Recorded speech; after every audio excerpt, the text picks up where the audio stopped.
Alright, so I'm back. I'm back at my writing desk here. And welcome. Welcome to the Writer's Life, a place where you get the sights, sounds, smells of my personal writing life. And you get the truth. So, like I said, I'm back to my desk. Oh, wait a minute. I need you to subscribe if you can. Just like hit that little button and smash the like button. Hit the bell for notifications too.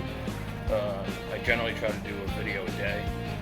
And since I've been asking people to subscribe early on, I think I've gained like 80 subscribers or something, like since last week, which, you know, it's still humble, but the channel's growing.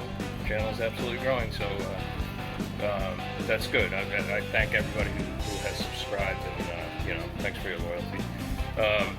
Okay, like I said, I'm back at my desk, writing desk here in New York, upstate New York. Albany, and today's been a crazy day because one outfit I work for out in Los Angeles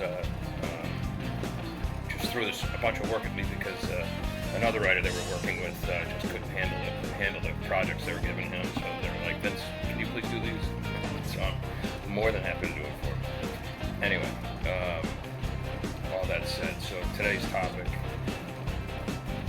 should you write for the market? I'm going to take a trip back to 20 years ago when I got my first contract with Delacorte. Back then, like, chick lit was really, really beginning to come big on the scene, and like it was all sorts. That was when like the book clubs started and like that whole phase or whatever, and books written by women for women were just that was the thing. That was like really hot, and so much so that some editors were even suggesting that men like either use a pseudonym or like change their name to like like J.L. Zandri or something like that. So like your name was dubious. Like it could be the book you're reading.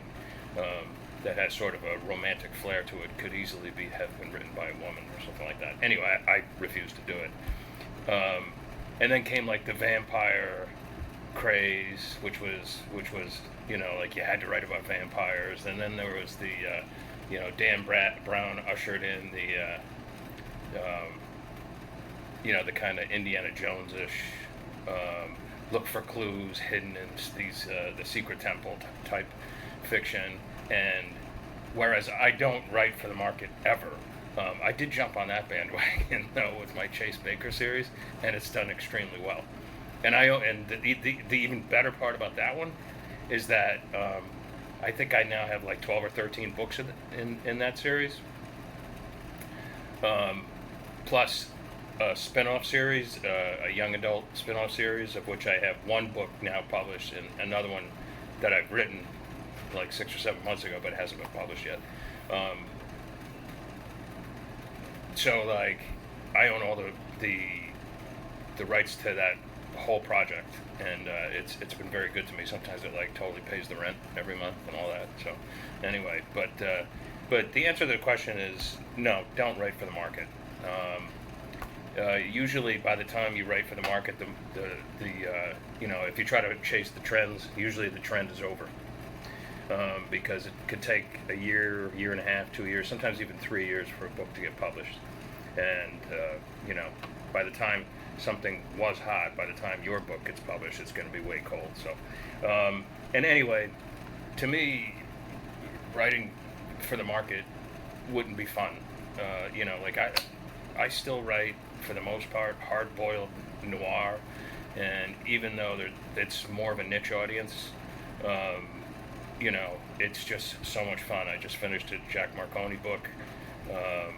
He's the first PI character I ever came up with, and it was just so much fun being in his voice for a whole month. It was like, between he and his sidekick, who's an African American, his name is Blood, just spending a month with those guys was just so much fun. And, that book will probably come out later in the year or next year, but I don't care if 2 people buy it or 200,000 people buy it. It was just a great time. And to me, like, this isn't work, it's fun. And writing to market would not be fun for me. You know, luckily I'm prolific, so I can write a lot of these sort of niche, hard-boiled mysteries. And, you know, there's a lot of power in numbers. And, you know, some of them are traditionally published, and some of them I do under my own label. And so between all of it, you know, it makes for a nice living. Well, that plus the journalism and the nonfiction. But so that's the answer to that one. Don't go around chasing trends. It'll just bite you in the butt in the end. Just write whatever you love. Write